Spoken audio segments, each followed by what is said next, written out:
जब हम पंच महायज्ञ के अंतर्गत चतुर्थ यज्ञ पढ़ते हैं तो वह है पितृयज्ञ।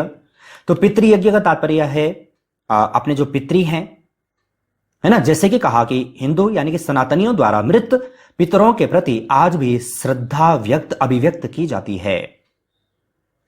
हम जो पितृपूजन जो करते हैं उसी को पितृयज्ञ कहा जाता है। का इसका मूल पितृयज्ञ में देखा जा सकता है। वस्तुतः यह भी कृतज्ञता का एक मार्ग है जो हम अपने पूर्वजों के प्रति प्रकट करते हैं। इसीलिए जो ऋण भी बताए गए ना हमारे ग्रंथों में, 3 प्रकार के ऋण हैं। मनुष्य, है ना, जब जन्म लेता है तो वह प्रत्येक व्यक्ति 3 प्रकार के ऋणों से घिरा होता है। ऋषि ऋण है, पितृ ऋण है ना, या फिर जो प्रकृति जन्य है, ये सभी एक प्रकार से ऋण ही है। 3 प्रकार के ऋणों का वर्णन हमारे ग्रंथों में किया गया है। तो उन तीनों प्रकार के ऋणों में से एक पितृ ऋण भी है। गुरु ऋण हम कहते हैं, है ना, जिसके द्वारा हम शिक्षा प्राप्त कर पाते हैं। तो ये 3 प्रकार के ऋण हैं। तो यहां पर हमें पितृ ऋण से अगर जो हम उऋण होना चाहते हैं तो इसके लिए हमें पितृयज्ञ करना चाहिए। अर्थात हमारे जो पूर्वज हैं उनके प्रति हम संवेदना प्रकट करें, उनके प्रति हम जो कृतज्ञता है वह हम प्रकट करें। और इसीलिए हमारे ग्रंथों में, हमारे सनातन संस्कृति में श्राद्ध का विधान है। वैसे चारवाक आदि दर्शन तो इस श्राद्ध का विरोध करते हैं। आज मात्र चारवाक ही नहीं, अन्य दार्शनिक भी, अन्य धर्म वाले भी श्राद्ध का विरोध करते हैं।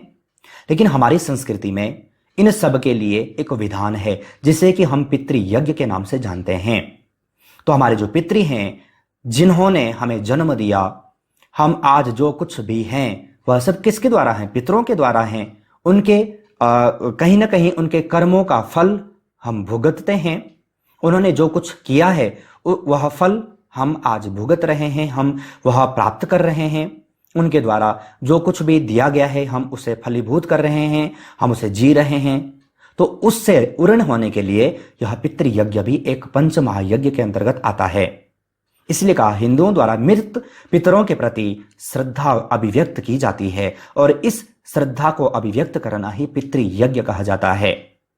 हम जैसे कि दान भी देते हैं तो दान इत्यादि हम ऐसी भावना से देते हैं कि हमारे पितृ सुखी हों, उनका अगला जन्म अच्छा रहे, है ना। तो इस प्रकार से हम जो अभिव्यक्ति जो प्रकट करते हैं वह सब क्या कहलाता है? वह पितृयज्ञ कहलाता है, जो कि पंच महायज्ञ के अंतर्गत चतुर्थ यज्ञ है।